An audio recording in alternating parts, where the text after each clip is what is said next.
আসসালামু আলাইকুম ওয়া রাহমাতুল্লাহি ওয়া বারাকাতুহু।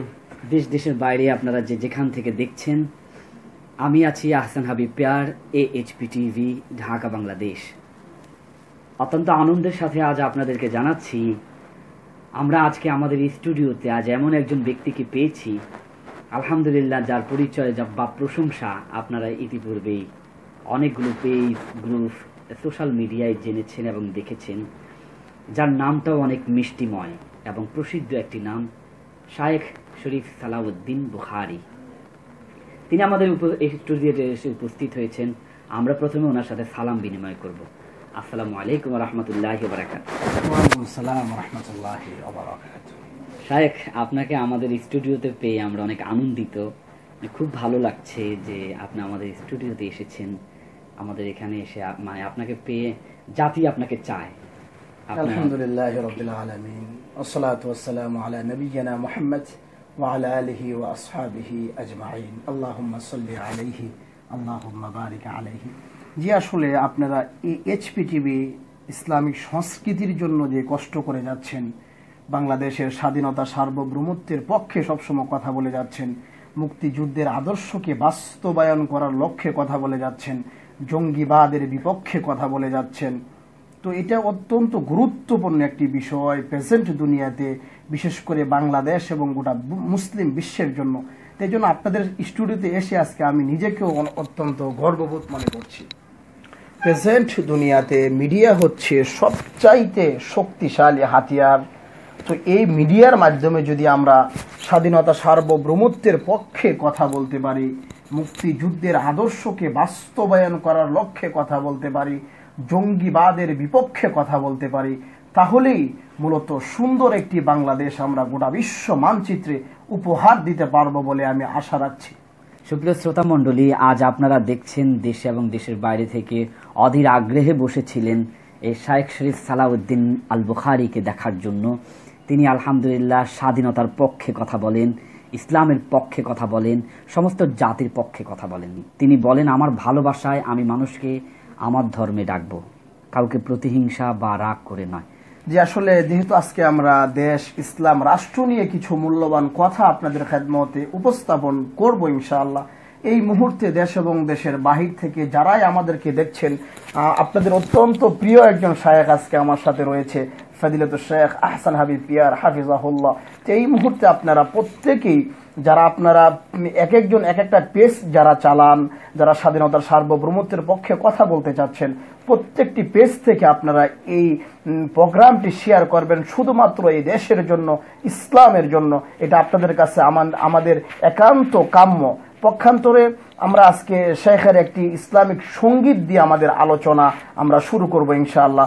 পক্ষান্তরে আপনাদের যদি কোনো প্রকার মতামত থেকে থাকে, রাষ্ট্র কিভাবে গোটা বিশ্ব মানচিত্রে আমরা সুন্দর একটি রাষ্ট্র উপহার দিতে পারি গোটা বিশ্ব মানচিত্রে, কেন এই দেশ আমার দেশ, এই জন্মভূমি আমার প্রত্যেকটি রক্তের সাথে, এই দেশের মাটির সাথে সম্পর্ক রয়েছে। আপনারা এই মুহূর্তে প্রোগ্রামটি শেয়ার করে অন্যকে দেখার জন্য আমন্ত্রণ জানাবেন। আমি ফাদিলাতুল শেখ আহসান হাবিব পিয়ারকে একটি ইসলামী সঙ্গীত এই মুহূর্তে আপনাদের খেদমতে পরিবেশন করার জন্য আহ্বান জানাচ্ছি। একটি গান আমার মোটামুটি সুপরিচিত হয়েছে, এটা আপনাদের শেয়ার এবং ভালোবাসায়। কোন নামে যে ডাকি বলো না প্রভু আগে, শায়েখ এটাই তো বলবো। কোন নামে যে ডাকি বলো না প্রভু আগে, যে নামে ধরে ডাকি তোমার সেই নামেই ভালো লাগে। তোমার নামে এত মধু জানিনি প্রভু, তোমার নামে যে কত মধু এখনো যারা তা বুঝলো না। তোমার প্রেমে যে কত সুধা এখনো যারা তা খুঁজলো না। তাদের মানুষ হয়ে ভুবনে জন্ম লাভাটাই হলো ভুল। এপারে ওপারে তারা দুপারে খুঁজিয়া পাবে না হাই কোনো কুল। ফুটাও সবার হৃদয় খানি তোমার প্রেমের অনুরাগে। কোন নামে যে ডাকি বলো না প্রভু আগে। তোমার রূপের এই সুষমা দু চোখে মেলে যারা দেখলো না, হাওয়ায় বাসায় এই তোমার ছবি হৃদয় দিয়ে যারা আঁকলো না, তাদের আধারে সে ঘরে খালি তোমারই আলোতে ভরে দাও। তাদের চলার পথে তোমারই প্রেমের মানেকগুলো ছড়িয়ে দাও। তোমার নামে আহ্বানে মরুর বুকে উঠে জাগে, কোন নামে যে ডাকি বলো না প্রভু আগে। যে নাম ধরে ডাকি তোমার, যে নাম ধরে ডাকি তোমার, সেই নামেই ভালো লাগে, কোন নামে যে ডাকি বলো না প্রভু আগে। তোমার নামে এত মধু জানিনি প্রভু আগে। আলহামদুলিল্লাহ রাব্বিল আলামিন। যে অত্যন্ত সুন্দর একটি ইসলামিক সঙ্গীত আমাদেরকে পরিবেশন করেছে ফাদিলাতুল শেখ আহসান হাবিব পিয়ার হাফিজাহুল্লাহ। তো এই মুহূর্তে আপনারা দেশ এবং দেশের বাহির থেকে যারাই আমাদেরকে দেখছেন, আপনারা প্রত্যেকে দেশের স্বাধীনতা সার্বভৌমত্বের জন্য, মুক্তিযুদ্ধের আদর্শকে বাস্তবায়ন করার জন্য, গোটা বিশ্ব মানচিত্রে সুন্দর একটি বাংলাদেশ যেন আমরা উপহার দিতে পারি, এই বিষয়ে আজকে কিছু আলোচনা করব। আমি শরীফ সালাহুদ্দিন বুখারী, পক্ষান্তরে আমার সাথে রয়েছে আপনাদের অত্যন্ত গুরুত্বপূর্ণ একজন ব্যক্তি ফাদিলাতুল শেখ আহসান হাবিব পিয়ার হাফিজাহুল্লাহ। আপনারা প্রত্যেকে এই প্রোগ্রামটি শেয়ার করে অন্যকে দেখার জন্য আমন্ত্রণ জানাবেন ইনশাআল্লাহ। বারাকাল্লাহু ফিক। শেখ, আমরা সর্বপ্রথম চলে যাব হচ্ছে, আমরা যদিও টপিকটা ভিন্নভাবে নিচ্ছি, আমরা প্রথমে যাব হচ্ছে আমাদের দেশের যুবক যারা প্রবাসে আছেন, ওনারা অনেক কষ্টে আছেন। শেখ, অনেকেই আপনাকেও ফোন করে যে হযরত আমাদের জন্য দোয়া করবেন, আমরা ভিসা জটিলতায় আছি, দালালরা আমাদেরকে আঘাতপ্রাপ্ত করেছে। শেখ, এই যারা প্রবাসে আছে, আমরা প্রথমে প্রবাসী ভাইদের যারা দুঃখে আছে, কষ্টে আছে, যারা ভালো আছে তো ভালো আছে, তবে 85% বা এইরকম লোক কষ্টে আছেন। শেখ, আপনি যদি এই প্রবাসী ভাইদের পক্ষে তাদের দুঃখ দুর্দশা, যারা এইভাবে ধোকা দিচ্ছে, কষ্ট দিচ্ছে, এই ব্যাপারে যদি ভিসা পাসপোর্টের ব্যাপারে কথা বলতেন। আলহামদুলিল্লাহ রাব্বিল আলামিন। জি, আসলে প্রবাসীরা হচ্ছে আমাদের এদেশের সম্পদ, তারা হচ্ছে এদেশের অহংকার। কেননা সংবাদ মাধ্যম থেকে আমরা যেই খবর পাই, আর তা হচ্ছে শুধুমাত্র প্রবাসীদের জন্য আজকে বাংলাদেশের অর্থনৈতিক ব্যবস্থা টিকে রয়েছে, এটা আমরা সবাই দলমত নির্বিশেষে অকুপটে স্বীকার করতে বাধ্য। কিন্তু দুঃখজনক বিষয় হচ্ছে আজকে বাংলাদেশের যারা আমার ভাই ও বোনেরা যারা আজকে প্রবাসী রয়েছেন, তারা যে কতটা বেদনা বা কষ্টদায়ক অবস্থায় রয়েছেন, আজকে কিন্তু সরকার পক্ষান্তরে যারা এদেশে রাষ্ট্রভার পরিচালিত করছে, তারা কিন্তু তাদের দিকে সুনজর দিচ্ছে না। এজন্য আজকে আমরা, শেখ আপনি যে কথাটি বলছেন, আমি এখানে একটা কথা আপনি জয়েন করছি, যে আজকে তারা ভিসার কারণে পক্ষান্তরে তারা আজকে প্রবাসে অনেক প্রকার, দালাল শব্দটা আমি ব্যবহার করতে চাই না, এক শ্রেণীয় কুচুকরি মহল তারা আজকে এই প্রবাসীদেরকে বহির্বিশ্বে পাঠানোর নামে তারা আজকে তাদের থেকে অর্থ তারা কেড়ে নিচ্ছে। পক্ষান্তরে আমরা লক্ষ্য করছি যারা আজকে বিশেষত বাংলাদেশের মিডল ইস্টে যারা রয়েছে, প্রবাসের ম্যাক্সিমাম অর্থ প্রায় অনেকটাই মিডল ইস্ট থেকে আসে, এটা আমরা সংবাদ মাধ্যমের বরাত থেকে আমরা পরিষ্কার জানতে পারি। পক্ষান্তরে অন্যান্য দেশেও যারা রয়েছে, তাদের সবাইকে উদ্দেশ্য করে বলছি, তারা আজকে ওইখানে সুন্দর জীবনযাপন করতে পারছে না, তারা শান্তিপূর্ণভাবে আজকে কর্মসংস্থান তারা পাচ্ছে না, পক্ষান্তরে তাদের স্বাস্থ্য, তাদের বাসস্থান, তাদের চিকিৎসা সেবা আজকে তারা পাচ্ছে না। তারা যেই অর্থ তারা আজকে ইনকাম করছে, এই অর্থটা সুন্দর করে বাংলাদেশে তারা প্রেরণ করবে, এরকম জিনিসও তারা আজকে পাচ্ছে না। তো আমরা সরকারকে পরিষ্কার বলতে চাচ্ছি, আপনারা যদি এদেশের স্বাধীনতা সার্বভৌমত্বকে টিকিয়ে রাখতে চান, মুক্তিযুদ্ধের আদর্শকে বাস্তবায়ন করতে চান, তাহলে প্রবাসীরা হচ্ছে প্রেজেন্ট বাংলাদেশের জন্য সব সবচাইতে শক্তিশালী হাতিয়ার, কেননা তাদের মাধ্যমে আজকে বাংলাদেশের অর্থনীতি টিকিয়ে রয়েছে। তো আমরা সরকারকে বলবো, আপনারা যেই দেশগুলোর সাথে আজকে বাংলাদেশের সম্পর্ক তেমনটা ভালো নয়, কোনো কারণে আপ ডাউন হতেই পারে, আজকে আপনারা পররাষ্ট্র নীতিকে আপনারা মজবুত করবেন, তাদের সাথে আপনারা সবসময় কথা বলবেন যে বাংলাদেশের যে সমস্ত ভাই বোনেরা আজকে প্রবাসে রয়েছে, সরকার যেন ওই দেশের যারা দেশ পরিচালিত করছে তারা সবাই যেন এই প্রবাসীদের দিকে নজর দেয়, তারা যেন সুস্থ কর্মসংস্থান, তারা যেন সুস্থ থাকতে পারে, সুন্দর কর্মসংস্থান যেন তারা পায়, পক্ষান্তরে তারা যে অর্থ ইনকাম করছে এটা যেন সুস্থভাবে দেশে তারা পাঠাতে পারে। এজন্য সরকারকে আমরা এইচপিটিভির পক্ষ থেকে আন্তরিকভাবে আহ্বান জানাচ্ছি। শেখ, আমি আর একটা প্রশ্ন করব। ইতিমধ্যে একটা প্রশ্ন চলে আসছে যে আমরা প্রবাসে অক্লান্ত পরিশ্রম করে গায়ের মাথার গাম পায়ে ফেলে আমরা টাকা উপার্জন করে বাড়িতে কষ্ট করে হোক পাঠাই, আমাদের এই টাকাগুলো নিয়ে আমাদের স্ত্রীরা অনেক সময় পালিয়ে যায়, মানে সব স্বর্ণ গয়নাগুলো নিয়ে কারোর সাথে পরক্রিয়া করে পালিয়ে যায়। আমরা এত পরিশ্রম করার পরেও আমাদের এই দুঃখ দুর্দশাগুলো আমাদের স্ত্রীরা বা আমাদের প্রিয়জন ব্যক্তি যদি টাকাটা নেওয়ার পর অন্তত একবার বলতো যে আলহামদুলিল্লাহ তোমার টাকায় আমরা ভালো আছি, সুখী আছি, কিন্তু না, আমরা যত দেই আরো লাগে, যত দেই আরো লাগে, মানে তাদের ভিতরে কোনো মানে সুক্রিয়া নাই, যত দেই এরপরও না খুশ না সুক্রিয়া। এই পরক্রিয়া এবং না সুক্রিয়ার ব্যাপারে যদি আপনি এটা খুব গুরুত্বপূর্ণ। আলহামদুলিল্লাহ রাব্বিল আলামিন। দেখুন যে শেখ এই মুহূর্তে যে প্রশ্নটি করেছে এটা হচ্ছে রাষ্ট্রীয় একটি ব্যাধি। এই পরক্রিয়াটা পেশেন্ট অপসংস্কৃতির যে একটি আগ্রাসন, এটা হচ্ছে বাংলাদেশের স্বাধীনতা সার্বভৌমত্বকে স্টপ করে দেওয়ার একটি আগ্রাসন। এই পরকীয়ার ব্যাপারে নবী মুহাম্মদ রাসূলুল্লাহ সাল্লাল্লাহু আলাইহি ওয়াসাল্লাম থেকে প্রসিদ্ধ একটি হাদিস আমি আপনাদের খেদমতে পেশ করছি, যা পৃথিবীর একাধিক মুহাদ্দিস যে হাদিসের উপর তদন্ত করে বলছে হাদাল লফজ ওয়ালাকিন হাদাল হাদিস as-সহিহ an-নবী সাল্লাল্লাহু আলাইহি ওয়াসাল্লাম। আর তার একটি বাক্য আমি বলছি যে যারা পরকীয়াতে যারা লিপ্ত হয়, যারা স্বামী থাকার পরেও যে মেয়েগুলো আজকে অন্য পুরুষের সাথে আজকে লিপ্ত হচ্ছে, তারা যদি এইরকম অপসংস্কৃতির সাথে লিপ্ত হয়, শরীআতুল ইসলামিয়া তাকে হত্যা করার বিধান দিয়েছে।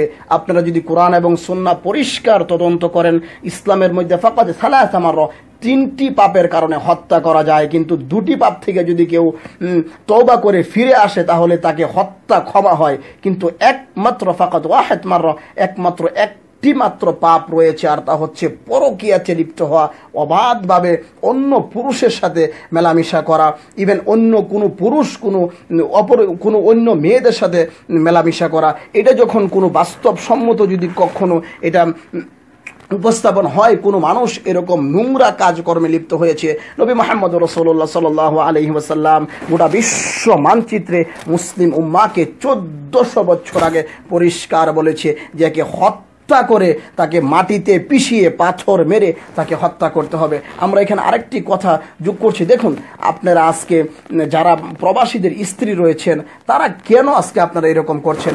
আপনার স্বামী আজকে প্রবাসে কত কষ্ট করে বেড়াচ্ছে, সে আজকে খাবার পাচ্ছে না, সে আজকে বাসস্থান পাচ্ছে না, চিকিৎসা পাচ্ছে না, এত কষ্ট করে আজকে তারা আপনাকে অর্থ দিচ্ছে, কিন্তু এই অর্থ আজকে আপনি পরকীয়ার দিকে ব্যয় করছেন, এই অর্থ আজকে আপনি অপসংস্কৃতির দিকে ব্যয় করছেন, আপনি সালাত আদায় করছেন না, আল্লাহ রাব্বুল আলামিনের ফরজ আহকামগুলো আপনি মেনে চলছেন না। তাতে কি হচ্ছে?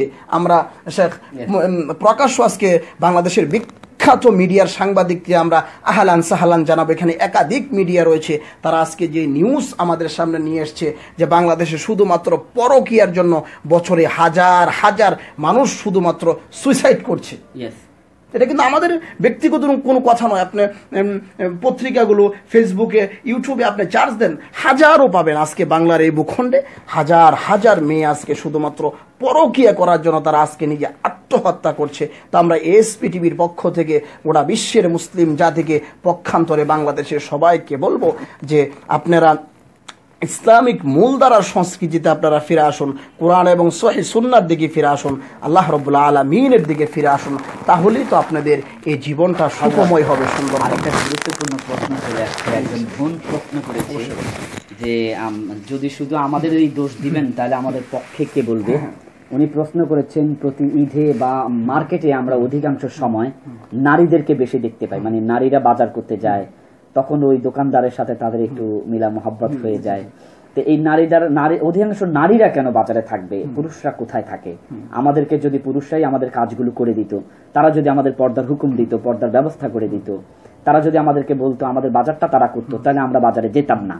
মানে এই বোনের প্রশ্নের উত্তরে আপনি ছেলেদের জন্য কি বলবেন? আচ্ছা আচ্ছা, যে ও অত্যন্ত গুরুত্বপূর্ণ একটি প্রশ্ন করেছে আমাদের এক মুসলিম বোন, আল্লাহ হায়াতান তাইয়্যিবা শেখ। তো আসলে এখানে আমি আরেকটি হাদিসের উদ্ধৃতি দিতে পারি, যা নবী মুহাম্মদ রাসূলুল্লাহ সাল্লাল্লাহু আলাইহি ওয়াসাল্লাম থেকে বিশুদ্ধ সনদে এসেছে।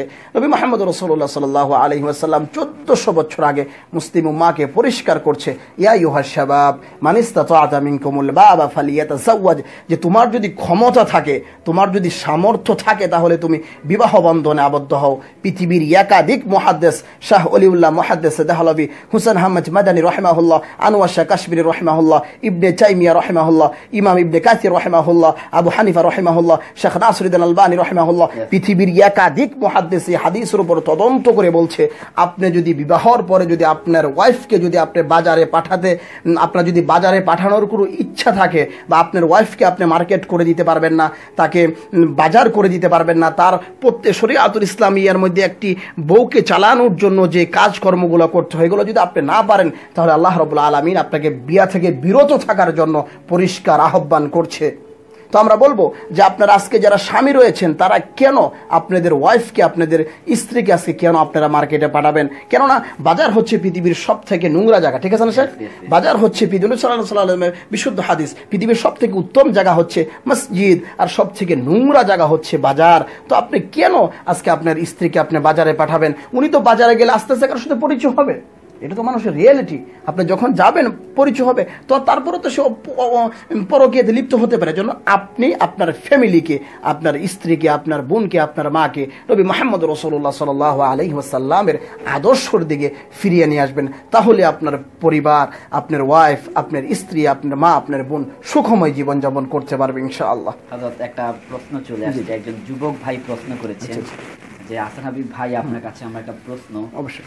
অধিকাংশ যুবকরা তারা যখন বাজারে যায়, বা তারা তো ব্যবসার উদ্দেশ্যে বের হয়, তো আমরা ছেলেরা তখন অন্য মেয়েদের মানে অশালীন পোশাক দেখে, বা গেঞ্জি পরা, টাইট স্কিন গেঞ্জি টেঞ্জি দেখে, বা ওদের পরিষ্কার পরিচ্ছন্নতা দেখে আমরা তাদের প্রতি আকৃষ্ট হই।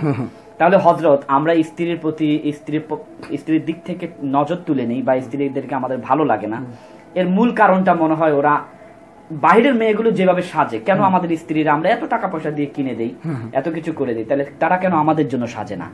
দেখা যায় আমার বউয়ের সেজে অন্যদের জন্য প্রস্তুতি নিয়ে বাইরে যায়, আমরা তাদেরকে সুন্দর দেখতে পাই না, রাতে আসলে দেখি সে খবিসের মতো আছে, দিনই হলে সে বিয়ে প্রোগ্রাম টোগ্রামে যায়। এদের জন্য শাস্তি কি? আচ্ছা আচ্ছা, যে শেখ এই মুহূর্তে অত্যন্ত গুরুত্বপূর্ণ একটি প্রশ্ন করেছেন। যে আমরা বলবো এসপি টিভির পক্ষ থেকে যে ফাজিলাতুল শেখ অত্যন্ত পরিশ্রম করছে। এই মুহূর্তে আমাদেরকে যারা দেখছেন, আপনারা সবাই প্রোগ্রামটি দেশের জন্য, স্বাধীনতা সার্বভৌমত্বের জন্য, ইসলামের জন্য সবার নৈতিক দায়িত্ব হচ্ছে, রাষ্ট্রীয় দায়িত্ব, ইমানি দায়িত্ব হচ্ছে প্রোগ্রামটি শেয়ার করে অন্যকে রাসূলুল্লাহ সাল্লাল্লাহু আলাইহি ওয়াসাল্লামের সচ্চা কথাকে শোনার জন্য আমন্ত্রণ জানানো। কেননা দর্শক, আমরা প্রথমেই বলেছি, শেখ বলেছি, আমরা কোনো দল, কোনো মত, কোনো চিন্তা, কোনো চেতনার পক্ষে বিপক্ষে আমরা কথা বলি না। আমরা কথা বলি পৃথিবীর সবচাইতে মহৎ যে মানুষ, যার চরিত্রের কথা স্বয়ং আল্লাহ রাব্বুল আলামিন পবিত্র কোরআনে একাধিকবার পরিষ্কার করেছে, ওয়া ইন্নাকা লাআলা খুলুকিন আযীম, ওয়া ইন্নাকা লাআলা খুলুকিন আযীম। গোটা বিশ্বের সবচাইতে চরিত্রবান যে নবী মুহাম্মদ রাসূলুল্লাহ সাল্লাল্লাহু আলাইহি ওয়াসাল্লাম, তার পক্ষে আমরা কথা বলি। গোটা বিশ্ব মানচিত্রে আমরা চাই নবী মুহাম্মদ রাসূলুল্লাহ সাল্লাল্লাহু আলাইহি ওয়াসাল্লামের রেখে যাওয়া সাচ্চা বার্তাকে প্রচার করার জন্য। জি ফাজিলাতুল শেখ, আপনি যে প্রশ্নটি করেছিলেন, তা হচ্ছে, দেখুন, আমি এইখানে আরেকটি হাদিসের উদ্ধৃতি দিতে পারি, কারণ আমি নিজের ব্যক্তিগত কোনো কথা শেখ বলতে পারবো না। যে দেখুন, নবী মুহাম্মদ রাসূলুল্লাহ সাল্লাল্লাহু আলাইহি ওয়াসাল্লাম থেকে বিশুদ্ধ সনদে একটি হাদিস এসেছে, আর তা হচ্ছে যে কোনো মেয়ে যদি যখন বাহিরে বের হবে, তখন যদি সে নিজেকে এরকম কাপড় সে পরে যে কাপড়ের ভিতর থেকে তার অঙ্গ দেখা যায়, 1400 বছর আগের বাক্য, কিন্তু প্রেজেন্ট দুনিয়াতে আমরা পরিষ্কার দেখছি। তারপরে সে যদি সাজসজ্জা হয়ে অন্যকে দেখানোর জন্য সে যদি বের হয়, অন্যকে আকৃষ্ট করার জন্য যদি সে বের হয়, নবী মুহাম্মদ রাসূলুল্লাহ সাল্লাল্লাহু আলাইহি ওয়াসাল্লামের পরিষ্কার বাক্য হচ্ছে, এই মেয়ে তো জান্নাতে যাবে না, যাবেই না, জান্নাতের খুশবু পর্যন্ত এই মেয়ে পাবে না। আচ্ছা শায়খ, এই মেয়ের জন্য কি তার স্বামী বা বাবাকে কি শাস্তি দেওয়া হবে? না, এই মেয়ে যদি হ্যাঁ, অবশ্যই আমি একটু করি, তো এই মেয়ে জান্নাতের খুশবু সে পাবে না। এখন আসুন, জান্নাতের খুশবু কি, মানে এটা কতটুকু দূরত্ব থেকে বোঝা যায়। নবী মুহাম্মদ রাসূলুল্লাহ সাল্লাল্লাহু আলাইহি ওয়াসাল্লামের আরেকটি বিশুদ্ধ হাদিস, যা মুসনাদ আহমদ, সুনান তিরমিজি, সুনান আবু দাউদ, বুখারী, মুসলিম একাধিক হাদিস গ্রন্থে যে হাদিসটি নিয়ে এসছে মুহাদ্দিসরা, তা হচ্ছে যে জান্নাতের যে খুশবু সেটা হচ্ছে যে একটি দ্রুতগামী ঘোড়া। কেন আমরা জানতাম প্রেজেন্ট দুনিয়াতে সর্বোচ্চ সব থেকে দ্রুতগামী বাহন ছিল শেখ ঘোড়া। প্রেজেন্ট দুনিয়াতে আপনার এখনকার হচ্ছে যে রকেট, হেলিকপ্টার যাই হতে পারে, এই একটি ঘোড়া যদি 150,000 বছর যদি সে কি করে, সে দূরতে থাকে 50,000 বছর, এক এক মুহাদ্দিস এক এক হাদিসের সনদ এক এক রকম আসছে, 1,000 বছর, 50,000 বছর, যাই হোক, তাই সে কতটুকু দূরে যেতে পারবে, ওইখান থেকে জান্নাতের খুশবু পাওয়া যাবে। মানে যত দূর থেকে যাবে, মানে তত দূর থেকে জান্নাতের খুশবু পাওয়া যাবে। আপনি এখান থেকে বাংলাদেশ থেকে যদি একটি চলমান একটি ঘোড়া যদি 1,000 বছর যদি দৌড়াতে থাকে, সে কতটুকু যাবে? অসীম। ওইখান থেকে জান্নাতের খুশবু পাওয়া যাবে। সুবহানাল্লাহ।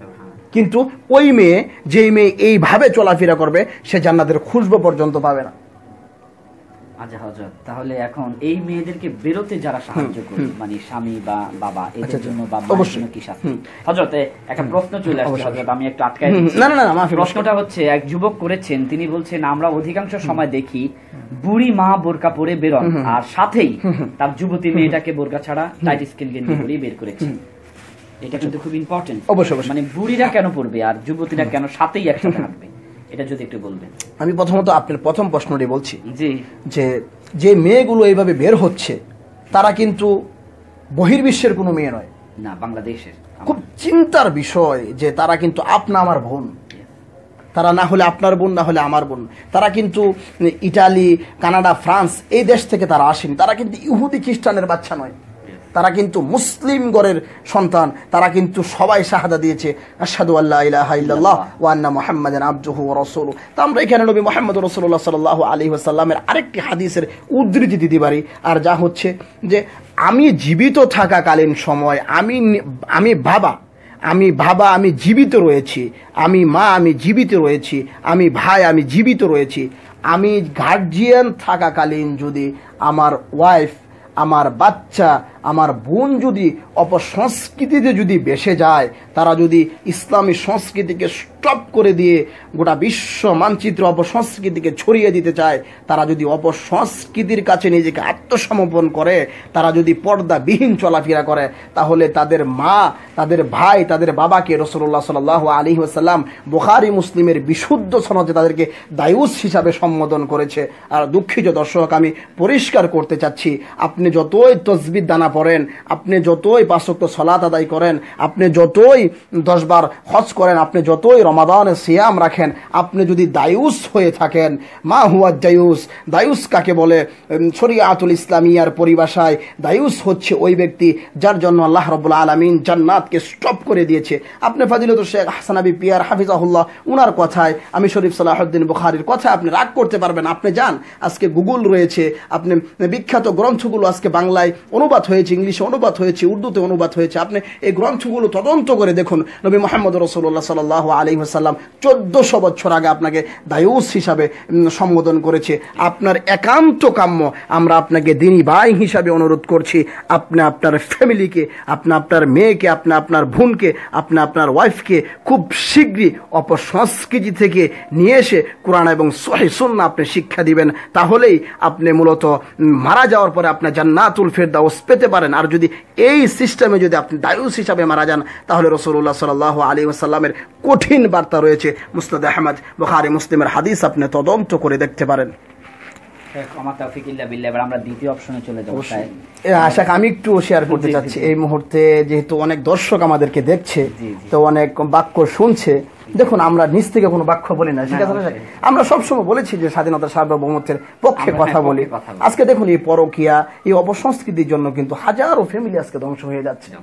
আজকে হাজারো ছেলে, হাজারো মেয়ে আজকে ধ্বংস হয়ে যাচ্ছে। এই ব্যাপারে আমরা সামনে ইনশাল্লাহ একটু কথা বলবো। আমি এই মুহূর্তে শেখকে বলবো দর্শকদের জন্য আরেকটি ইসলামী সঙ্গীত পরিবেশন করার জন্য, ইনশাআল্লাহ। রাসূল তোমায় ভালোবাসি, মন হৃদয় উজাড় করে রাসূল তোমায় ভালোবাসি, মন হৃদয় উজাড় করে বুকের ধেরাজ সাজিয়েছি তোমারি কল্প ছবি দিয়ে, তোমারি কল্প ছবি দিয়ে, তোমারি কল্প ছবি দিয়ে, তোমারি কল্প ছবি দিয়ে। তোমায় না দেখে প্রিয় রাসূল চাই না যেতে সুখের জান্নাতে, জান্নাত হবে ফুল পাখি বিরান মরু তোমার বিরাহে। সূর্য চলে গেলে বাতি জ্বালায় তোমার অভাব পুরাই কোন সে নূরে, তোমার অভাব পুরাই কোন সে নূরে, তোমার অভাব পুরাই কোন সে নূরে, তোমার অভাব পুরাই কোন সে নূরে। চির বিরাগের হৃদয় নিয়ে কেন এলাম ভাবে দুঃখ হয়, চাঁদ ফুলের চেয়ে সুন্দর ওই তোমার ছবি খানি পূর্ণময়। আমি চির বিরাগের হৃদয় নিয়ে কেন এলাম ভাবে দুঃখ হয়, চাঁদ ফুলের চেয়ে সুন্দর ওই তোমার ছবি খানি পূর্ণময়। কেটে বুঝি যায় চন্দ্র তারা এলে অপরূপ জ্যোতি নিয়ে, এলে অপরূপ জ্যোতি নিয়ে।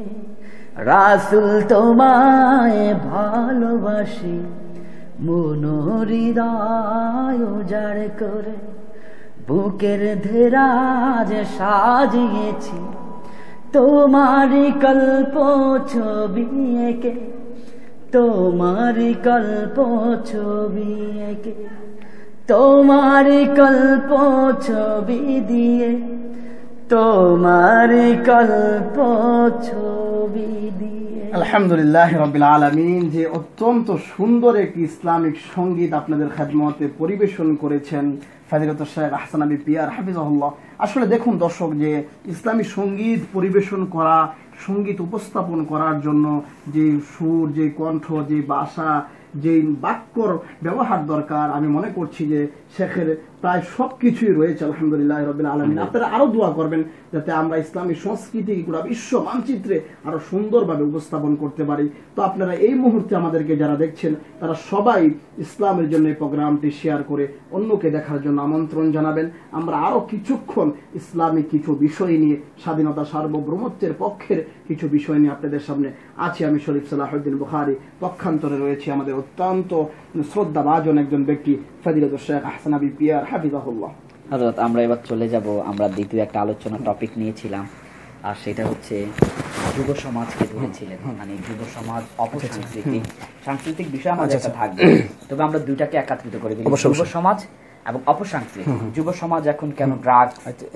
এক ভাই প্রশ্ন করছে যে নাস্তিকদের বিরুদ্ধে কিছু বলার জন্য কয়েকবার করেছে, আমরা এটা এড়িয়ে গিয়েছি। আচ্ছা, তো আপনি এটা লিখে রাখতে পারেন, আমরা অনুষ্ঠানের শেষ পর্যায়ে বলবো ইনশাআল্লাহ কথা।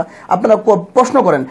মূলত আমরা এখানে আরেকটি কথা সেটা আমি ক্লিয়ার করব, যে আপনারা কোনো ইখতিলাফি মাসলা মাসাইলের কোনো প্রশ্ন করবেন না, কোনো মাযহাব মানা, লা সালাতা লিমান লাম ইয়াকরা বিফাতিহাতিল কিতাব, আমিন বলা, আমিন না বলা, এই জাতীয় যেগুলো মাসলা মাসাইলের কোনো প্রকার প্রশ্ন আপনারা করবেন না। কেননা আমরা এখানে বসেছি এ দেশের স্বাধীনতা সার্বভৌমত্বের পক্ষে কথা বলার জন্য, মুক্তিযুদ্ধের আদর্শকে বাস্তবায়ন করার জন্য, সমস্ত ক্ষুদ্র ক্ষুদ্র মাসআলা মাসাইলগুলোকে সংশোধন করে মুসলিম উম্মাহকে ঐক্যবদ্ধ হওয়ার কিছু কথা আজকে আপনাদের সামনে আমরা উপস্থাপন করব। আপনারা রাষ্ট্রীয় কোনো কথা, মুসলিম উম্মার ঐক্যের বিষয়ে কোনো কথা, এই বিষয়ে আপনারা কমেন্টস করতে পারবেন ইনশাআল্লাহ। ঠিক আছে না শেখ? জি। আচ্ছা, বারাকাল্লাহু ফিক। জি শেখ বলেন। আপনার বলেছিলাম মানে যুব সমাজ ড্রাগস, নেশা, ডিজে, রাতের অন্ধকারে মদ্যপান, এরপরে জায়গায় জায়গায় খুন হয়, মানে ছোট ছোট বাচ্চারা এর ভিতরে ঢুকে গেছে, এর জন্য দায়ী কারা? আচ্ছা, প্রশ্ন হচ্ছে এর জন্য দায়ী কারা? আচ্ছা, দেখুন যে আমরা রিসেন্টলি করণীয় কি? আমরা রিসেন্টলি বাংলাদেশের স্বাধীনতা সার্বভৌমত্বকে, দেশের পতাকাকে যে কলঙ্কিত করেছে, আর তা হচ্ছে অশ্বিনী নামের একটি মেয়ে, যে কেন সে গোটা বিশ্ব মানচিত্রে উপহার দিয়েছে এমন একটি বাংলাদেশ, যে বাংলাদেশের মধ্যে মেয়ের হাতে মা বাবা খুন হয়েছে। কেন এটি? সেই মেয়ে কোনো মাদারসের ছাত্রী নয়, সেই মেয়ে কোনো কওমি মাদ্রাসার ছাত্র নয়, সেই মেয়ে কোনো ইসলামিক প্রতিষ্ঠানের ছাত্র নয়, সেই মেয়ে কোনো কোরআন এবং সহিহ সুন্নাহর কোনো ছাত্র নয়। সেই মেয়ে ছিল ড্রাগসে এডিক্টিক, সে নিশানিত, সে ড্রাগস করত, সে অপসংস্কৃতিতে ঘেরা ছিল, যা আমরা একাধিক গণমাধ্যম থেকে যে সংবাদ আমরা পরিষ্কারভাবে পেয়ে থাকি। ঠিক আছে না স্যার? তো আমরা বলবো যে আজকে এই জাতীয় হাজারো উৎসে কিন্তু আজকে রাজধানী বাংলাদেশ সহ প্রত্যেকটা জেলা টাউনে কিন্তু আজকে তারা বিচরণ করছে। আমি এখানে বাংলাদেশের অত্যন্ত শ্রদ্ধাভাজন একজন সাংবাদিকের একটি ভিডিও ক্লিপসের একটি উদ্ধৃতি আমি দিতে পারি। তিনি একটি মেয়ের ইন্টারভিউ নিচ্ছিলেন, আর সে বলছিল যে বোন, আপনি তো বিখ্যাত ইউনিভার্সিটির ছাত্রী ছিলেন, আপনি হঠাৎ করে নেশাতে কিভাবে ডুবে গেলেন? দেখুন, আমরা আবারও দুঃখের সাথে বলছি, কষ্টের সাথে বলছি, আজকে অপসংস্কৃতির আগ্রাসনের কারণে যাদের উপরে দেশের স্বাধীনতা সার্বভৌমত্ব নির্ভর করছে, যারা সামনে থেকে দেশকে পরিচালিত করবে, দেশের রাষ্ট্রভারকে যারা পরিচালিত করবে, সেই যুব সমাজ কিন্তু আজকে ড্রাগসের মধ্যে নিজের চরিত্রকে একেবারে বিলীন করে দিচ্ছে। তা কিন্তু আমরা কখনো এড়িয়ে যেতে পারি না। এটা হচ্ছে আমার এই দেশের স্বাধীনতা সার্বভৌমত্বের জন্য সবচাইতে ভয়ঙ্কর বিষয়। এর দায়ভার কে নিবে? এদের পক্ষে আজকে কে কথা বলবে? আজকে আমরা বিখ্যাত গণমাধ্যম থেকে পরিষ্কার পাই, তারা বলছে বাংলাদেশের বিখ্যাত ইউনিভার্সিটির ছেলে মেয়েরা পর্যন্ত আজকে ড্রাগস নিচ্ছে, বিখ্যাত ইউনিভার্সিটি মেয়েরা পর্যন্ত আজকে দেহ ব্যবসাতে লিপ্ত হচ্ছে। দুঃখিত, আমরা পরিষ্কার বলতে চাই, দুঃখিত, আমরা লজ্জিত। এই জাতীয় আমার নিজের দেশকে এখানে আমি পরিচয় দিতে লজ্জিত। দেখেন, সে আরেকটি কথা বললো যে মেয়েরা আজকে সিগারেট নিচ্ছে, তারা আজকে ড্রাগসের সাথে জড়িত। আমরা পরিষ্কার বলতে চাই, যারা এদেশের স্বাধীনতা সার্বভৌমত্বকে স্টপ করতে চাচ্ছে, যারা এদেশের মধ্যে অপসংস্কৃতিকে ছয় লাভ করে দিতে চাচ্ছে, যারা এদেশের যুব সমাজকে ড্রাগসের মধ্যে, মাদকের মধ্যে, নেশার মধ্যে যারা ডুবিয়ে রাখতে চাচ্ছে, তাদের বিরুদ্ধে কিন্তু আমাদের একান্ত সোচ্চার হওয়া প্রয়োজন। কেননা আমরা আবারও বলছি, আমরা মুনাফেক মুসলিম নই, আমরা মুনাফেক বাংলাদেশ নই। আমাদের এই শরীরে রক্তের সাথে, আমাদের এই শরীরের প্রত্যেকটি শিরা উপশিরা রক্তের সাথে এদেশের মাটির সাথে আমাদের মিশ্রণ রয়েছে। আমরা পরিষ্কার আবারও বলছি, দল মত নির্বিশেষে সবার ঐক্যবদ্ধ হয়ে এখন আমরা যারাই বাংলাদেশে বসবাস করছি, আপনি হতে পারে মুসলিম, হতে পারে হিন্দু, হতে পারে খ্রিস্টান, প্রত্যেক ধর্মকে সম্মান বোধ করে আমরা পরিষ্কার বলছি, আপনার ছেলে যদি ড্রাগস এডিক্টেড হয়, আপনার মেয়ে যদি নিজের দেহকে বিক্রি করে দেয় আবাসিক হোটেলে, আপনি যে পৃথিবীর একাধিক ধর্ম, পৃথিবীর একাধিক যারা বিদ্বান রয়েছে, তারা কখনো এই কথাকে স্বীকৃতি দিতে পারে না। স্যার কি বলেন? তো আমরা এখানে আরো পরিষ্কার বলবো যে আজকে এই যুব সমাজ কেন আজকে তারা ড্রাগসে নিমজ্জিত, কেন আজকে তারা বাংলাদেশের সংস্কৃতিকে ভুলে যেয়ে, ইসলামিক সংস্কৃতিকে ভুলে যেয়ে কেন তারা আজকে অপসংস্কৃতিতে আজকে নিজেকে লিপ্ত করছে। রিসেন্টলি আমরা কিছুদিন আগে শুনেছি উত্তরাতে একটি ছেলেকে প্রকাশ্য মার্ডার করা হয়েছে। তার ফ্যামিলিকে জবাবদিহি কে করবে? তার ফ্যামিলিকে জবাবদিহি কে করবে? এই স্বাধীনতা সার্বভৌমত্বের জন্য যে এই আপনি রাগ করবেন না। আচ্ছা, অবশ্যই এই স্বাধীনতা সার্বভৌমত্বকে রক্ষা করার জন্য এই যে ছেলে যে মারা গেল, শেখ যার মারা যায় সে বুঝে। আমরা একটা কবি থেকে ফাদিলাতুল শেখ আল্লামা ইকবালের একটি কবিতা রয়েছে যে যার চলে যায় সে বুঝে চলে যাওয়ার কি বেদনা, কি যন্ত্রণা রয়েছে। আজকে এই ছেলে কেন মারা গেল? এই ছেলে তো কোনো মাদারসের ছাত্র ছিল না। আমি আবারও পরিষ্কার করে বলছি, এই ছেলে তো কোনো মাদারসের ছাত্র ছিল না। এই ছেলে তো কোনো হক্কানি উলামায়ে মিল্লাতের ছাত্র ছিল না। এই ছেলে তো কোরআন এবং সহিহ সুন্নাহ কখনো অধ্যয়ন করেনি। এর প্রতিকার কি? এর প্রতিকার হচ্ছে আল্লাহি আমরা পরিষ্কার বলছি, আপনার ইসলামিক সংস্কৃতিকে এগিয়ে নিয়ে আসুন। এ দেশের সংস্কৃতিকে প্রত্যেকটি সেক্টরে আপনারা এগিয়ে নিয়ে আসুন। ইসলামিক শিক্ষা ব্যবস্থাকে আপনারা প্রত্যেকটি সেক্টরে বাধ্যতামূলক করুন, তাহলেই যুব সমাজকে আমরা অপসংস্কৃতি থেকে রক্ষা করতে পারবো। এ না হলে আপনি যত মত, যত চিন্তা চেতনা আপনি প্রয়োগ করেন, কখনো যুব সমাজকে অপসংস্কৃতি থেকে আপনি রক্ষা করতে পারবেন না। নবী মুহাম্মদ রাসূলুল্লাহ সাল্লাল্লাহু আলাইহি ওয়াসাল্লামের আদর্শের দিকে ফিরে আসুন, স্বাধীনতা সার্বভৌমত্বের দিকে ফিরে আসুন, মুক্তিযুদ্ধের আদর্শকে বাস্তবায়ন করার লক্ষ্যে ফিরে আসুন। তাহলে আমরা সুন্দর একটি যুব সমাজ গোটা বিশ্ব মানচিত্রে উপহার দিতে পারবো ইনশাআল্লাহ। এখন এই যুবকরা এখান থেকে মানে বাঁচলো, বাঁচতে গিয়ে একটা নেশা ছাড়তে নাকি আরেকটা নেশার প্রয়োজন হয়, বা এই নেশা, একজন যুবক প্রশ্ন করছে, যুবকরা নেশা করে হচ্ছে যখন মেয়েরা তাদেরকে প্রেমে হেরে যায়, তো শায়খ এই অবৈধ প্রেম কি জায়েজ? আর যদি জায়েজ না হয় তাহলে সেজন্য সে মরবে কেন বা নেশা করবে কেন? নেশা করলে কি সব শান্তি? শায়খ একটা প্রশ্ন চলে আসছে, একটু খারাপ ভাবে হচ্ছে, আমি আপনাকে একটু গোপনে বলি। মানে সিগারেট না খেলে নাকি ওদের ইয়ে ক্লিয়ার হয় না, মানে পেট ক্লিয়ার হয় না, মানে সিগারেট খেয়ে পেট ক্লিয়ার করতে হয়। এটার সাথে এটার কি সম্পর্ক? এটা কোন ধরনের নেশা? আসলে দেখুন, সিগারেট খেলে আপনার পেট ক্লিয়ার হয় না। পৃথিবীতে যারা আজকে ড্রাগস নিচ্ছে, ইন্ডিয়ান টাইমস অফ ইন্ডিয়া একটি নিউজ দিয়েছিল রিসেন্টলি, তারা বলছে যারা মদ্যপান করছে, যারা ইয়াবা নিচ্ছে, হিরোইন নিচ্ছে, তারা এই মদ, ইয়াবা, ড্রাগসকে তারা ঈশ্বর মনে করে। তারা মনে করে আমার জীবন সেই দিতে পারে, কারণ আমি যখন নেশায় আসক্ত হয়ে যাই, আমাকে পোলাও, কুরমা, বিরিয়ানি খাওয়ালে আমি কি করতে পারবো না, ওখান থেকে ফিরে আসতে পারবো না। কিন্তু ড্রাগস যখন আমি যখন ড্রাগস নিব, তখন আমার জীবন আমি ফিরে পাবো। এজন্য তারা ড্রাগসকে তারা ঈশ্বর হিসাবে তারা ভেবে নিচ্ছে। আমি এখানে মুসলিম উম্মাহকে, অন্যান্য ধর্মের সমস্ত ভাইদেরকে সম্মানের সহিত বলবো, দেখুন আপনার এই জাতীয় কথার কোনো বিদ্যা নেই, কোনো মূল্যায়ন নেই। আজকে গোটা পৃথিবীর মেডিকেল বিজ্ঞান বলছে ড্রাগসের যে ক্ষতি রয়েছে শুধুমাত্র সিগারেট পানের জন্য, মদ্যপানের জন্য, হিরোইন পানের জন্য, ইয়াবা পানের জন্য আজকে ব্রেনের যেই ক্ষতি হচ্ছে, মস্তিষ্কের যেই ক্ষতি হচ্ছে, মেরুদণ্ডের যেই ক্ষতি হচ্ছে, কিডনির যেই ক্ষতি হচ্ছে, আপনি মেডিকেল সায়েন্সের একাধিক বই রয়েছে, আপনি যদি তা তদন্ত করেন তাহলে পরিষ্কার বুঝতে পারবেন। আর এই কথা আপনার আবেগই কথা। দেখুন, স্বাধীনতা সার্বভৌমত্বের জন্য, ইসলামের জন্য কখনো আবেগের কোনো কথার কখনো কি থাকে না, ভ্যালু থাকে না। আপনি এই জাতীয় মেডিকেল বিজ্ঞানিকদের, মেডিকেল ডাক্তারদের আপনি পাঠ্যপুস্তক, আমরা তো জানি যে আজকে সিগারেটের প্যাকেটে কি লেখা হচ্ছে, যে সিগারেট মরণের জন্য একটি কি মাধ্যম, এই সিগারেট ক্যান্সারের জন্য একটি কি মাধ্যম, এই জাতীয় বাক্য তারা লিখে দিচ্ছে। কিন্তু আজকে আপনি বলছেন যে সিগারেট পান না করলে আপনার পেট ক্লিয়ার হয় না। দুঃখিত জনাব, আপনাকে সম্মানবোধ হিসাবে বলছি যে আপনার এই তদন্ত চিন্তাতে ভুল রয়েছে। আপনি মেডিকেল ডাক্তারদের একাধিক বই আপনি তদন্ত করবেন, তাহলে আপনি বুঝতে পারবেন ড্রাগসের কতটুকু খারাপ দিক রয়েছে ইনশাআল্লাহ। ড্রাগস থেকে ফিরার জন্য মানে কি খেলে বা কি করলে ড্রাগস থেকে ফিরে আসা যায়? মানে অনেক বাবা মা ড্রাগস থেকে ফিরানোর জন্য ওদেরকে সাইকোলজি ডাক্তারখানায় বা পাগলখানায় পাঠিয়ে দেয়। এই ছাড়া অন্য কোনো ওয়ে কি আছে, কোনো আমল, কোনো ইবাদত? অবশ্যই অবশ্যই। আচ্ছা, আলহামদুলিল্লাহ রাব্বিল আলামিন, যে অত্যন্ত গুরুত্বপূর্ণ একটি কথা বলেছেন। দেখুন, এখানে আমরা আরেকটি কথা পরিষ্কার করতে চাচ্ছি।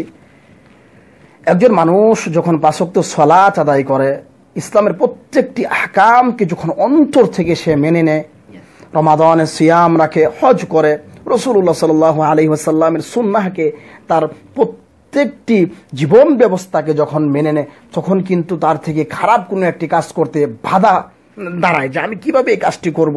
কিন্তু পক্ষান্তরে আজকে যারা মাদক লাইনে, যারা আজকে একেবারে গভীরে যারা চলে গিয়েছেন, যারা আজকে ড্রাগসে নিজের জীবন, চরিত্র, চিন্তা, ভাবনাকে যারা একেবারে শেষ করে দিয়েছেন, তাদের জন্য আমরা যে নসিহা করতে পারি, আর তা হচ্ছে আপনি মেডিকেল ডাক্তারদের সাথে আপনি পরামর্শ করুন।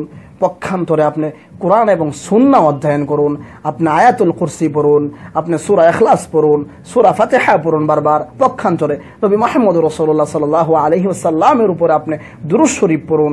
কেননা নবী মুহাম্মদ রাসূলুল্লাহ সাল্লাল্লাহু আলাইহি ওয়াসাল্লামতে পরিষ্কার ভাষ্য এসেছে, যে ব্যক্তি আমার উপরে একবার দুরূদ পাঠ করবে, আল্লাহ রাব্বুল আলামিন তার উপরে 10 বার রহমত বর্ষণ করবে। আর আপনার উপরে যখন রহমত বর্ষিত হতে থাকবে, তখনই মূলত আপনার থেকে আস্তে আস্তে নেশাটা কেটে যাবে বলে আমরা আশঙ্কা করছি ইনশাআল্লাহ। তাহলে শায়খ, আমরা যুব সমাজ নিয়ে কথা বলেছি, মেয়ে সমাজ নিয়ে কথা বলেছি, প্রবাসীদেরকে নিয়ে কথা বলেছি। আলহামদুলিল্লাহ। এবার আমরা ইসলামিক সংস্কৃতিকে এবং মুসলিম উম্মাহ, একজন অলরেডি প্রশ্ন করে বলেছে সমস্ত মুসলিমদেরকে, মানে মুসলিম যত দল আছে এদের ঐক্য হওয়ার ব্যাপারে কথা বলবেন। আমাদের এটা একটা টপিক আছে, আমরা এটা একটু পরে বলবো।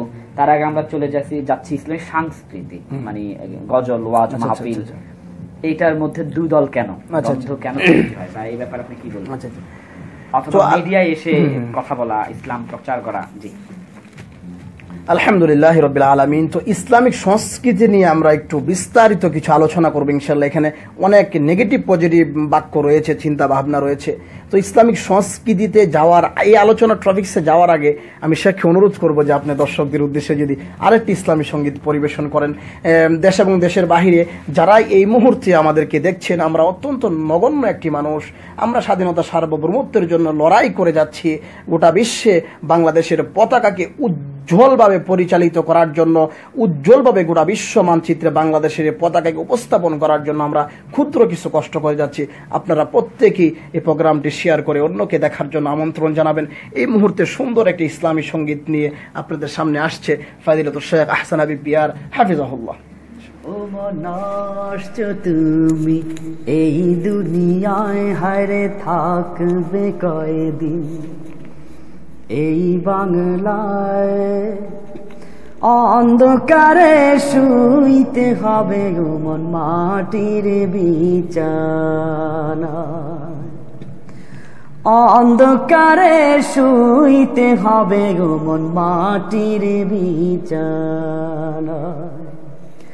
ও মনাশ্চ তুমি এই দুনিয়ায়, হায়রে থাকবে কয়দিন এই বাংলায়, অন্ধকারে শুইতে হবে গো মন মাটির বিছানায়, অন্ধকারে শুইতে হবে গো মন মাটির বিছানায়।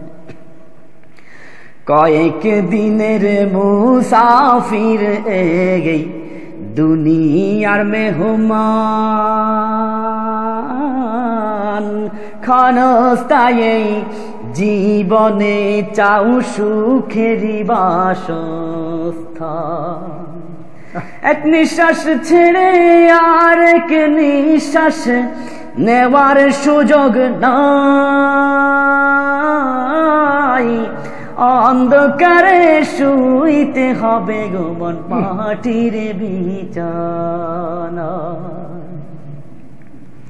খাট পালং তোর নতুন বিছানা, যাবির ছেড়ে আজ রাইল এসে তোমার প্রাণ নিবে কেড়ে। খাট পালং তোর রঙিন বিছানা, যাবি যে ছেড়ে আজ রাইল এসে তোমার প্রাণ নিবে কেড়ে। এক নিঃশ্বাস ছেড়ে আর এক নিঃশ্বাস নেওয়ার সুযোগ নাই, অন্ধকারে শুইতে হবে গো মন মাটির বিছানায়। রঙিন চশমা পরে সবই দেখে রঙিন, এ আনন্দ রঙের মেলায় সময় তোর দুই দিন। বয়স বাড়ছে মনে করো হায়াত কমে যায়, অন্ধকারে শুইতে হবে গো মন মাটির বিছানায়, অন্ধকারে শুইতে হবে গো মন মাটির বিছানায়।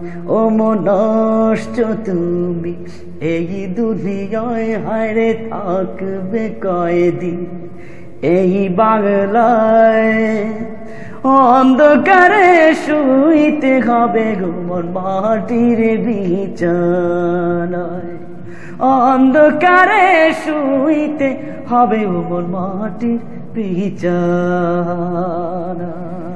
আলহামদুলিল্লাহ রাব্বিল আলামিন, যে অত্যন্ত সুন্দর একটি ইসলামিক সঙ্গীত আপনাদের খেদমতে পেশ করেছে ফজিলাতুল শেখ আহসান হাবিব পিয়ার হাফিজাহুল্লাহ। এই মুহূর্তে আমাদেরকে যারাই দেখছেন, আমরা আরো কিছুক্ষণ রয়েছি এ দেশের স্বাধীনতা সার্বভৌমত্বের পক্ষে আমরা কিছু কথা বলবো, মুক্তিযুদ্ধের আদর্শকে বাস্তবায়ন করার পক্ষে আমরা কিছু কথা বলবো। তো আপনারা প্রোগ্রামটি শেয়ার করে অন্যকে দেখার জন্য আমন্ত্রণ জানাবেন। শেখ অনেকে অনেক কমেন্টস করেছে, আপনি যদি কিছু কমেন্টস পড়ে তাদেরকে। আপনি পড়েন, গুরুত্বপূর্ণ কিছু কমেন্ট চলে আসছে, অনেক বড় বড় কমেন্ট।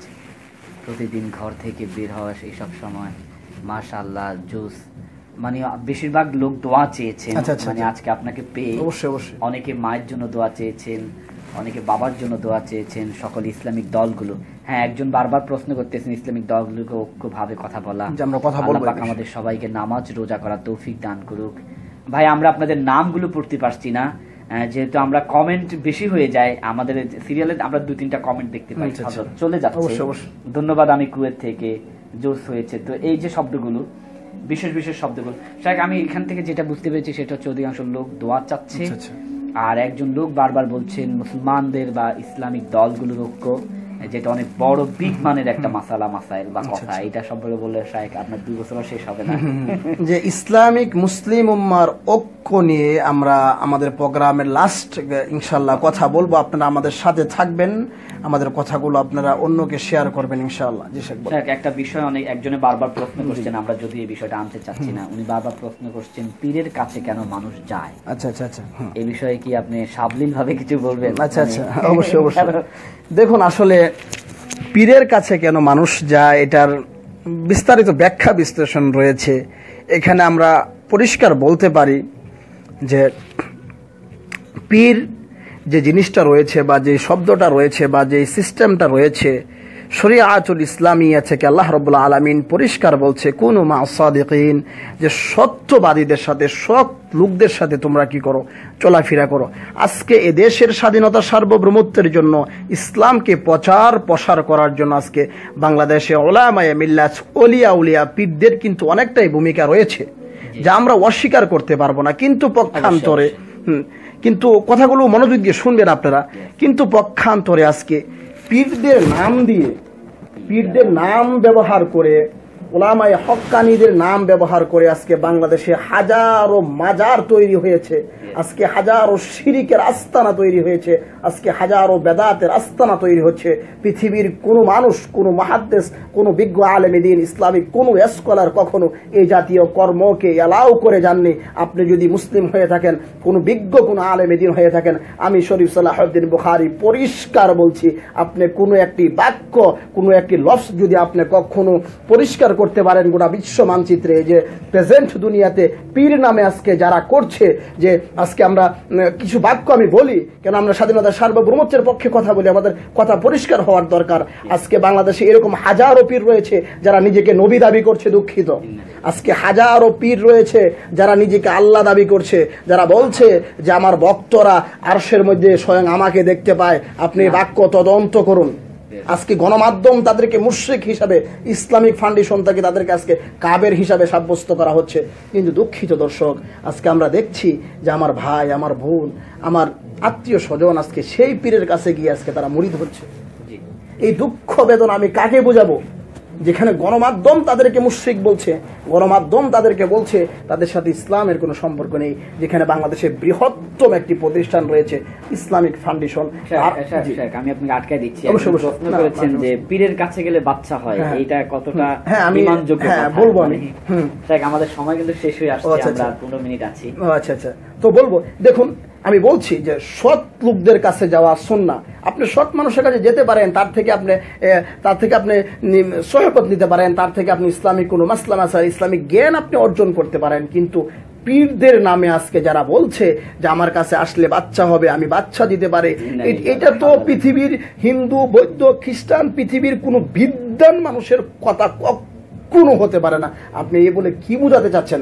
জাহিলিয়াতের সময় তাদের পর্যন্ত এরকম চিন্তা চেতনা ছিল না। তারাও স্বয়ং আল্লাহ রাব্বুল আলামিন থেকে বলতো যে এই আসমানের মালিক, এই জমিনের মালিক কি? আল্লাহ কোরআনে পরিষ্কার আয়াত এসেছে, ওয়ালা ইন সাআলতাহুম মান খালাকাস সামাওয়াতি ওয়াল আরদ লা ইয়াকুলান্নাল্লাহ। উলামায়ে মিল্লাত যারা রয়েছেন তারা পরিষ্কার বুঝবেন লা ইয়াকুলান্নাল্লাহর ব্যাখ্যা কি।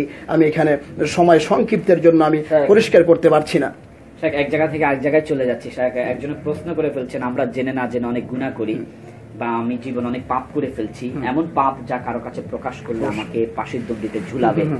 এই মুহূর্তে আমরা এই ধরনের পাপ থেকে কিভাবে, শায়খ রিপন ভাই ইসলামিক জীবনের অ্যাডমিন সালাম পৌঁছাইছেন। ওয়ালাইকুম আসসালাম ওয়া রাহমাতুল্লাহি ওয়া বারাকাতুহু। রিপন ভাই আমরা আমি এবং হাসান আলী পিয়ার হাফিজাহুল্লাহ আপনাকে আপনার জন্য জানাচ্ছি, আল্লাহ আপনাকে হায়াতে তয়্যিবা দান করুক, আল্লাহ আপনার ফ্যামিলিকে সুস্থ রাখুক। আমাকে খুব ভালোবাসে ইসলামিক জীবন, বাংলাদেশের সুপার ধন্য একটা মাশাআল্লাহ মাশাআল্লাহ হায়াকাল্লাহ। সব সময় আপনারা এই দেশের স্বাধীনতা সার্বভৌমত্বের পক্ষে থাকবেন, ইসলামের পক্ষে থাকবেন ইনশাআল্লাহ। আমরা লাস্টে চলে যাচ্ছি, আমাদের সময় সংক্ষিপ্ত হয়ে আসছে। আমরা চলে যাচ্ছি ইসলামিক ঐক্য, ইসলামে ঐক্য কিভাবে সম্ভব এই বিষয়ে শায়খ যদি একটু। জি, আমরা এই বিষয়টি বলে আমরা শেষ করছি আমাদের আজকের আয়োজন।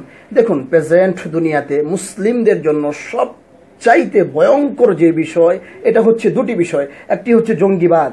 কেন জঙ্গিবাদ গোটা বিশ্ব মানচিত্রে ইসলামকে বিকৃতিভাবে তারা উপস্থাপন করছে।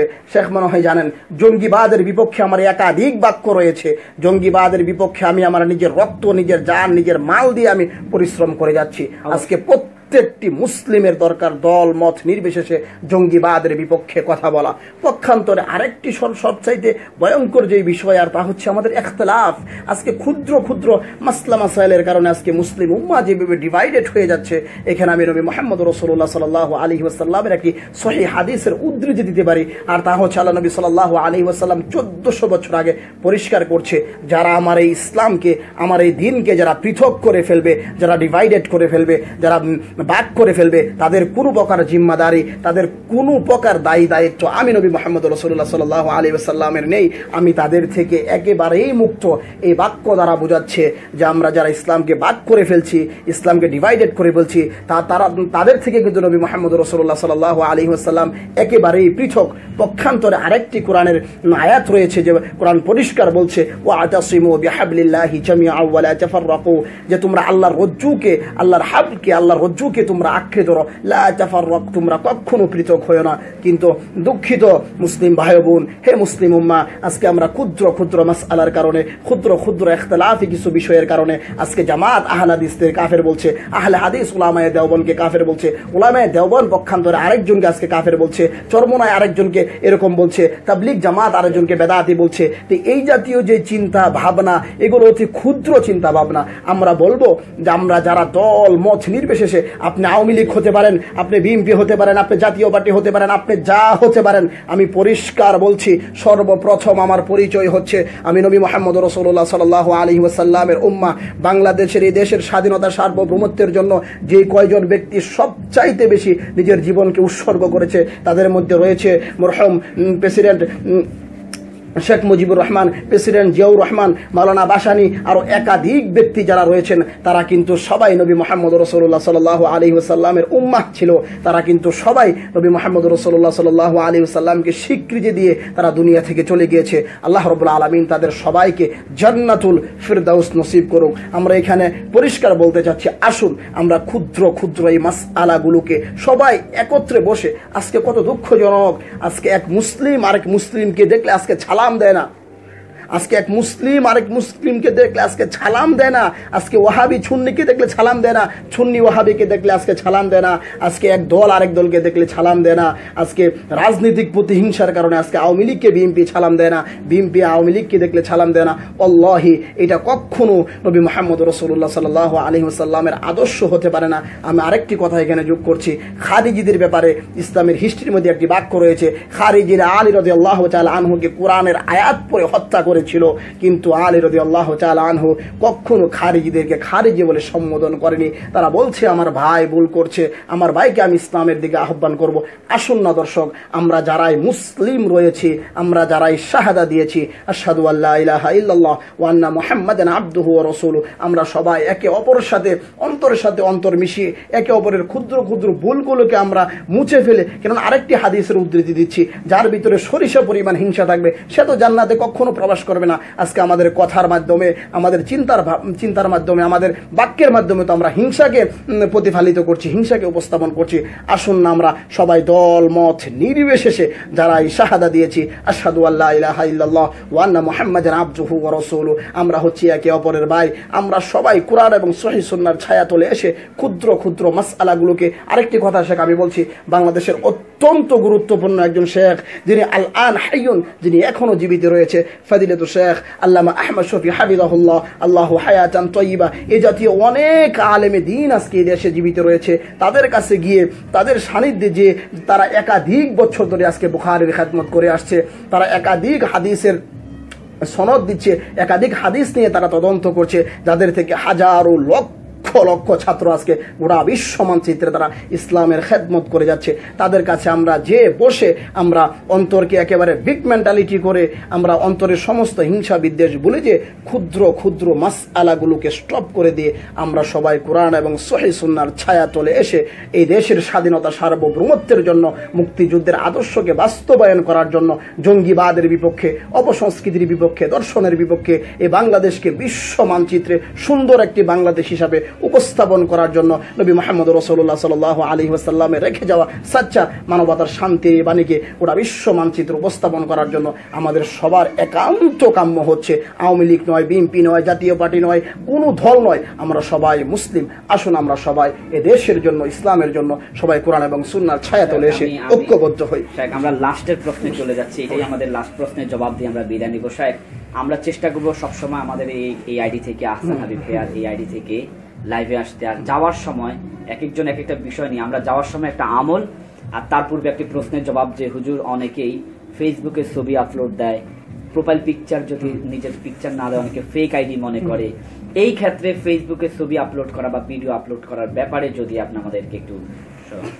আচ্ছা দেখেন, আজকে আমরা যেহেতু আমি মুসলিম উম্মার ঐক্যের বিষয় নিয়ে কথা বলছিলাম, দেখেন আর কথা আমি শেয়ার করতে চাচ্ছিলাম না, তো সে কি বলবো নাকি আরেকদিন এসে বলবো? না, অন্য একদিন, আরেকদিন এসে আমরা মাসলা মাসাল নিয়ে বললাম। হ্যাঁ, অন্য একদিন বলেন তো। ঠিক আছে, তাহলে আজকে আমরা এই জাতীয় আর কোনো প্রকার বলছি না, আমরা আরো আসবো ইনশাআল্লাহ। এবার তাহলে আমরা চলে যাই, অনেকে দোয়া চেয়েছেন, আপনি ওনাদের দোয়ার একটা আমল শিখিয়ে দেন। মানে অনেকে ঘুমাতে পারে না, আজকে একটা আমল শিখিয়ে দেন ঘুমানোর জন্য, মানে ঘুম আসে না ওষুধ খেয়েও, আল্লাহ পাকের কত বড় একটা নিয়ামত থেকে বঞ্চিত, এর জন্য যদি একটা কোরআনের আমল বাতিয়ে দিয়ে মুনাজাত। আমি একটি আমল আজকে বলে দিচ্ছি, শেখ যে আমলের কথা বলেছে এটা অত্যন্ত গুরুত্বপূর্ণ একটা আমল। পক্ষান্তরে আমি আজকে আরেকটি আমলের কথা বলছি, আর আমি আরেকদিন আপনার এই বিষয়টি বলবো। দেখুন, আলহামদুলিল্লাহ আমরা সবাই মুসলিম, আমি আগেও বলেছি, দলমত নির্বিশেষে আমরা সবাই মুসলিম। আমাদের কত গর্ব, আমরা গোটা বিশ্বের সবচাইতে উত্তম চরিত্রকারী যে মানুষ নবী মুহাম্মদ রাসূলুল্লাহ সাল্লাল্লাহু আলাইহি ওয়াসাল্লাম, যাকে গোটা পৃথিবীর সবচাইতে বেশি মানুষ চিনে। আমি আবারও পরিষ্কার করছি, মাইকেল এজহার দ্য 100 বই নবী মুহাম্মদ রাসূলুল্লাহ সাল্লাল্লাহু আলাইহি ওয়াসাল্লামকে প্রথম নিয়ে এসেছে।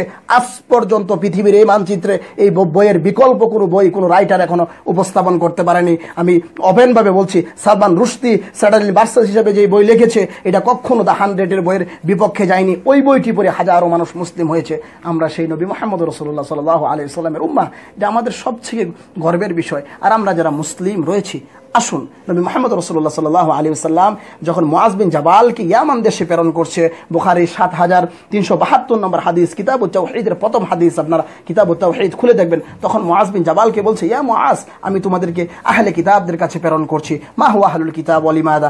শরিয়াতুল ইসলামিয়া পরিভাষা আহলে কিতাব হচ্ছে ইহুদি এবং খ্রিস্টানরা। তুমি সর্বপ্রথম তাদেরকে যে বলবে, তারা যেন স্বীকৃতি দেয় আশহাদু আল্লা ইলাহা ইল্লাল্লাহ, যে আল্লাহ রাব্বুল আলামিন ব্যতীত আর কোনো উপাস্য নেই। এরপরে তাদেরকে তুমি বলবে, দিন রাত 24 ঘন্টার মধ্যে আল্লাহ রাব্বুল আলামিন আপনাদের উপরে 5 ওয়াক্ত সালাতকে ফরজ করেছে। আসলে মুসলিম উম্মার সবথেকে অধঃপতন হচ্ছে সালাত ছেড়ে দেওয়া। নবী মুহাম্মদ রাসূলুল্লাহ সাল্লাল্লাহু আলাইহি ওয়াসাল্লাম মৃত্যুর সময় যে বাক্য বলেছে, যে পৃথিবীর একাধিক মুহাদ্দিস হাদিস গ্রন্থে যে বাক্য নিয়ে আসছে, ইয়া উম্মতি আস-সালাহ, ইয়া উম্মতি আস-সালাহ, হে আমার উম্মত, তুমি কখনো সালাতকে ছেড়ে দিও না, তুমি কখনো সালাতকে ছেড়ে দিও না। আজকে পৃথিবীর এই পর্দা থেকে আমরা পরিষ্কার বলছি, যারা আমাদেরকে দেখছেন, আল্লাহি, আসুন না আমরা দলমত নির্বিশেষে সবাই নবী মুহাম্মদ রাসূলুল্লাহ সাল্লাল্লাহু আলাইহি ওয়াসাল্লামের মৃত্যু সান্নিধ্যে যে বাক্য, ইয়া উম্মতি আস-সালাহ, আসুন না আমরা সালাতকে আঁকড়ে ধরি। সালাতই সমস্ত খারাপ কাজ থেকে আমাদেরকে বিরত রাখবে। আমরা যদি সলাৎ সুন্দরভাবে যদি আমরা আদায় করতে পারি, সমস্ত খারাপ কাজ থেকে আমরা বিরত থাকতে পারবো ইনশাআল্লাহ। আমরা এই বলে শেষ করছি ইনশাআল্লাহ। জি ইনশাআল্লাহ, 5 ওয়াক্ত সলাৎকে এখন হ্যাঁ কেন আমরা জানি পৃথিবীর ইমাম আবু হানিফা রাহিমাহুল্লাহ, ইমাম শাফি রাহিমাহুল্লাহ, ইমাম আহমদ ইবনে হাম্বল রাহিমাহুল্লাহ, পৃথিবীর একাধিক মুহাদ্দিস ইসলামী স্কলারগণ বলছে কোন ব্যক্তি যদি সালাত ছেড়ে দেয় তাহলে তাকে কুরবানি করে দেওয়া দরকার। কোন ব্যক্তি যদি সালাত ছেড়ে দেয় সে কখনো মুসলিম থাকতে পারে না। মান তারাকা সালাত ফাকাদ কাফার। মুশরিক, কাফের এবং মুসলিমদের মধ্যে পার্থক্য হচ্ছে সালাত। অথচ এই সালাতের বিষয়ে কিন্তু আজকে আমরা সবাই উদাসীন। আজকে আমরা ক্ষুদ্র ক্ষুদ্র বিষয় নিয়ে কথা বলছি, কিন্তু সালাতের ইহতিমাম, সালাতের দিকে আজকে আমাদের আহ্বান একেবারেই হচ্ছে না। আমরা এসপিটিভির পর্দা থেকে গোটা বিশ্বের মুসলিমদেরকে আমরা বলছি, আসুন আমরা যারা শাহাদা দিয়েছি তারা সবাই আজকে থেকে আমরা তওবা করি। ইয়া আল্লাহ, আমার জীবনে অনেক সালাত আমি ছেড়ে দিয়েছি, আজকে থেকে আমি বুখারীর 7372 নম্বর হাদিস যখন আমি শুনেছি তখন থেকে আমি কিয়ামত পর্যন্ত কখনো আমি সালাত ছেড়ে দিব না, সালাত ছেড়ে দিব না। আল্লাহ রাব্বুল আলামিন আমাদের সবাইকে কবুল করুন, আমিন।